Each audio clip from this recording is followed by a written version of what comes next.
రఘురామకృష్ణరాజు గారు గౌరవ ఉపసభాధిపతి ఆకవిడి విషయంలో శ్రీరామనవమి రోజు నుండి అతను ఏ విధంగా ప్రవర్తిస్తున్నారో అందరు చూస్తానే ఉన్నారు. నిన్న ఒక ప్రెస్ మీట్ లో విన్నాను నేను. పివి సునీల్ కుమార్ గారి అనుచరులు, ఆయన పేరేది చెప్పాడు, వినీల్ అనే ఆయన సోషల్ మీడియాలో ఎక్కువ పోస్టులు పెడుతున్నారంట, ఎక్కువగా ట్రోల్ చేస్తున్నారంట. ఆయన సంగతి కూడా చూస్తాం. పివి సునీల్ కుమార్ తో వినీల్ అని ఎవడో సునీల్ తరపున ఎక్కువ మెసేజ్లు పెడతా ఉంటా అంట. ఆ వినీల్ అన్నాడు ఈ బ్యాచ్ పివి సునీల్ కుమార్ గారితో ఎవరెవరు మాట్లాడుతున్నారో, ఎవరెవరు ఆయనకు అందుబాటులో ఉన్నారో వాళ్ళందరి సంగతి చూస్తాం అంటూ ఆయన ఓపెన్ గా చెప్పడం జరిగింది. అఫ్ కోర్స్ అది చెప్పవలసిన సమయంలో మరి చెప్పవలసిన వాళ్ళు చెప్తారేమో.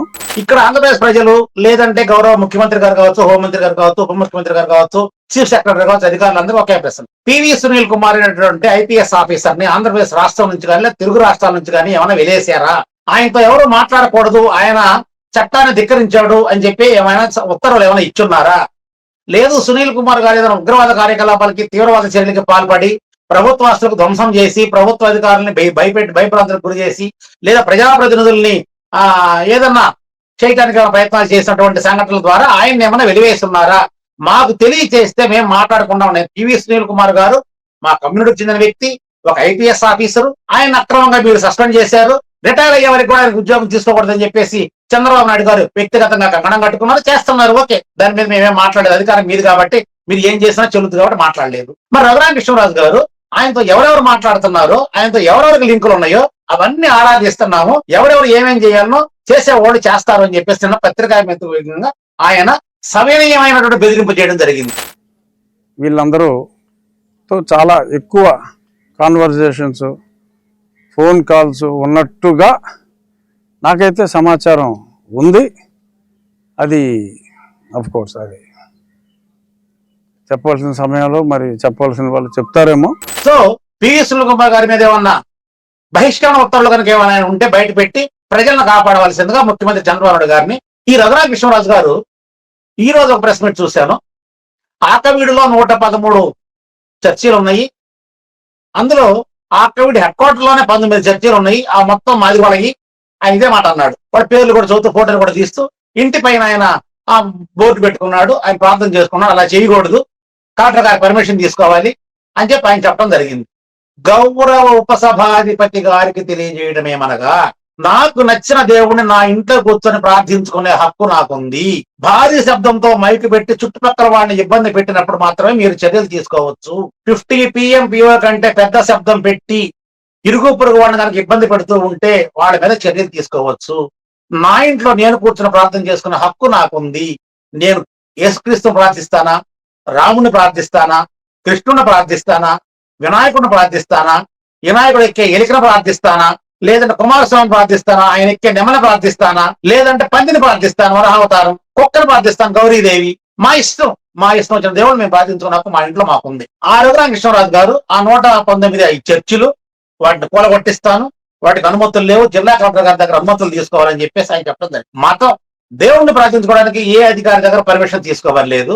అదే విధంగా ఉమ్మడి ఆంధ్రప్రదేశ్ లో 2005లో ఒకసారి, 2010లో ఒకసారి, 2008లో ఒకసారి క్లియర్ కట్ గా ప్రభుత్వం ఉత్తర్వులు ఇవ్వడం జరిగింది. ఏమనంటే, ప్రార్థనా స్థలాలు నిర్మించుకోవడానికి ముందస్తుగా ఎటువంటి అనుమతులు ఏ అధికారి దగ్గర తీసుకోవాల్సిన అవసరం లేదు. మీకు కావాలంటే అనుమతులు ఉత్తర్వులు కూడా నేను ఇవ్వగలను, ఉత్తర్వులు నా దగ్గర ఉన్నాయి. సో రఘురామకృష్ణరాజు గారు పివి సునీల్ కుమార్ గారి మీద కక్ష ఉంటే మీరు వ్యక్తిగతంగా వారి మీద తీర్చుకోండి, మేము కాదా.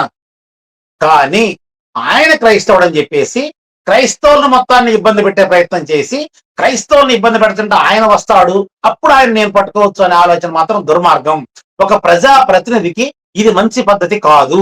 రఘురామకృష్ణరాజు గారికి చాలా గౌరవంగా సవినయంగా మనవి చేస్తున్నాం.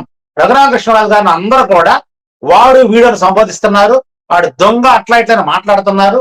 కానీ నేను రఘురామకృష్ణరాజు గారిని ఉపసభాధిపతిగా, ఎమ్మెల్యేగా చాలా గౌరవంగా సంబోధిస్తూ మాట్లాడుతున్నాను.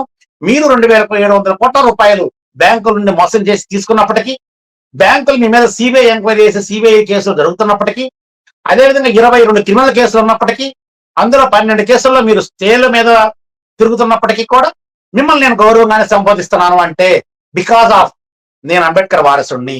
అంబేద్కర్ గారు చాటి మనిషిని గౌరవించమని చెప్పారు.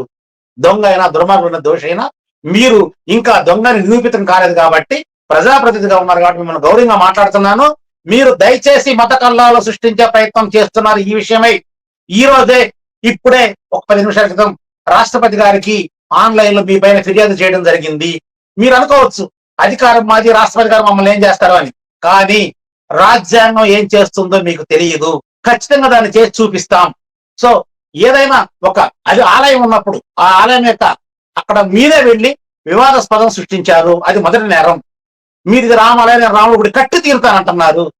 అక్కడ ఉన్నటువంటి వాళ్ళు చెప్పాలి ఇది రామాలయం, మేము రామాలయం కట్టుకుంటాము, ఎమ్మెల్యే గారు మాకు సపోర్ట్ చేయండి అని చెప్పాల్సింది పాలిచ్చి మీరేంటండి, మీరే వచ్చి నేను కట్టేస్తాను, మీ ఇంటి పక్కన కట్టుకోండి రామాలయం, మేము కాదనట్లేదు. ఎవరైతే అడుగుతారో వాళ్ళ దగ్గర కట్టండి రామాలయం, మేము కాదనట్లేదు. ఇంకా మీరు ఒక్క రోజులో 60 లక్షల రూపాయలు వస్తాయని చెప్పేసి పేపర్లో స్టేట్మెంట్ ఇచ్చినప్పుడు చాలా సంతోషపడ్డాము. దయచేసి మీకు చెప్పేది ఏంటంటే, పేద ప్రజలు నమ్మి బ్యాంకుల్లో దాచుకున్న డబ్బుల్ని 2,700 కోట్ల రూపాయలు నేను దోచుకున్నాను. దయచేసి ఒక్కొక్కరు 10,000 రూపాయలు చొప్పున నాకు ఇవ్వండి, నేను ఆ బాకీ తీర్చేస్తానని చెప్పేసి ఒక్కసారి మీ నియోజకవర్గం ప్రజలని, అవసరమైతే ఆంధ్రప్రదేశ్ ప్రజలను కూడా అభ్యర్థించి ఒక స్కానర్ పెట్టి దానికి ఒక అకౌంట్ ఓపెన్ చేసి ఆ 2,700 కోట్ల రూపాయలు దానికి జమ చేసుకొని దయచేసి మీకు బ్యాంకులకు కట్టవలసిందిగా చేతులు జోడించి నమస్కరిస్తున్నాం.